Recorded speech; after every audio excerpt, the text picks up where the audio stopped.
अस्सलाम वालेकुम बच्चों।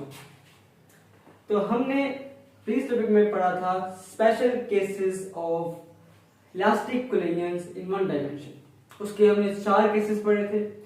अब हमारे पास जो टॉपिक है वो है in elastic collision in one dimension. अब हमने इन इलास्टिक कोलिजन को देखना है वन डायमेंशन के अंदर। ठीक है बच्चों, सबसे पहले हम कंसीडर करते हैं बॉल्स को। हमारे पास 2 बॉल्स हैं। Consider 2 balls with mass m1 and m2 moving with velocity v1 and v2। 2 balls हैं v1 और v2 के लिहाज से वो मूव कर रही हैं। इनकी मासेस m1 और m2 हैं अलोंग अ स्ट्रेट लाइन, एक सीधी लाइन में। 2 बॉडीज हैं एक जिनके मासेस m1 m2 और वो मूव कर रही हैं with the velocities v1 and v2 along a straight line, एक स्ट्रेट पाथ पर, सीधी लाइन पर। Since v1 is greater than v2, जो v1 है वो ग्रेटर है या बड़ा है v2 से। m1 इज निग्लेक्टेड और m1 को हम निग्लेक्टेड कर देते हैं, उसको नजरअंदाज कर देते हैं, उसको 0 कंसीडर करते हैं। m2 एज टारगेट, और m2 को हम क्या करते हैं, टारगेट करते हैं m2 को। After time t both the bodies make inelastic collisions and stuck together। जैसे टाइम गुजरता है बॉडीज आपस में टकराती हैं। टकराने के बाद हमने क्या किया है, हमने m1 को m2 के अंदर मर्ज कर दिया, उसको कंबाइन कर दिया है। हमने कहा है कि बॉडीज क्या है, टकराने के बाद आफ्टर कोलिजन कंबाइन हो गई हैं, उनके मासेस कंबाइन हो गए हैं। ठीक है, तो कंबाइन बन के m1 प्लस m2 उनके मासेस बन गए हैं।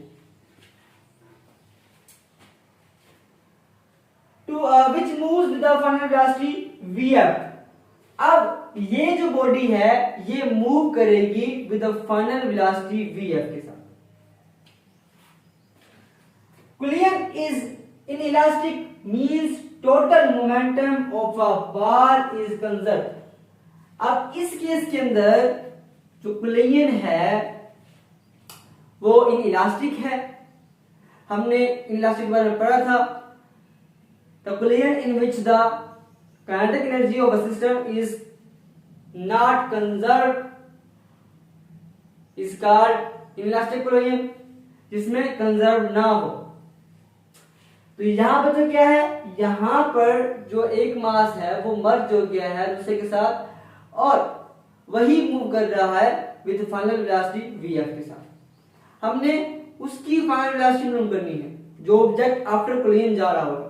उससे पहले collision is inelastic means total momentum of a bar is conserved.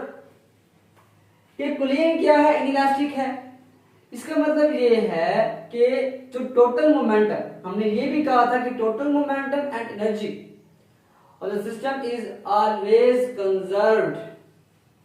Total momentum भी कंजर्व रहता है और एनर्जी भी कंजर्व रहता है, लेकिन इलास्टिक के केस में काइनेटिक एनर्जी सिर्फ कंजर्व रहती है, बाकी केसेस में कंजर्व नहीं रहती। तो using the law of conservation momentum, अब हम यूज करेंगे law of conservation of momentum को। Using law of conservation of momentum, using law of conservation of momentum, total momentum of system before collision is equal to total momentum after collision. तो इस cases के अंदर m1 v1 plus m2 v2 is equal to, after collision में क्या था, combine हो गई थी, तो मासेस कंबाइन हो गए हैं m1 प्लस m2 और ये मूव कर रहा है vf फाइनल वेलोसिटी के साथ। अब vf इज इक्वल टू हमारे पास कुछ इस तरह से बनेगा कि vf यहीं पे रहेगा और ये जो है जो इस तरफ आकर डिवाइड हो जाएगी, तो m1 प्लस m2, यहां पर भी m1 प्लस m2। अब हमने इसको कर दिया है अलग अलग। ठीक है जी, जो v1 है यहाँ पे उसको हमने बाहर निकाल दिया है और यहाँ पे जो v2 है उसको हमने बाहर निकाल दिया है। तो इस केस के अंदर क्या है, हमने ये भी कहा था कि हम जो m2 है उसको हम क्या कर देंगे, उसको हम M1 है वो क्या रहेगी, वो बिल्कुल निगलेक्टेड हो जाएगी, उसको हम 0 कंसीडर करेंगे और जो V2 होगा वो भी 0 हो जाएगी। तो M2 को भी हम 0 करते हैं और जो V2 है वो भी 0 हो जाएगा। तो हमारे पास क्या बन जाएगा कि VF is equal to M1 over M1 plus M2। यहाँ पे हम 0 नहीं करेंगे क्योंकि हमारे पास ये बिफोर द प्लेन है पूरी, ठीक है जी। अब यहाँ पे जो M2 का केस है यहाँ पे हम 0 कर देंगे M2 को और V2 को भी हम 0 कर देंगे। जब ये 0 करेंगे तो तमाम टर्म 0 हो जाएगी और यहाँ पे बच जाएगा हमारे पास कि VF इज इक्वल टू जो फाइनल वेलोसिटी होगी वो M1 over M1 plus M2 into V1 velocity. तो जो फाइनल वेलोसिटी होगी वो M1 over M1 plus M2 और V1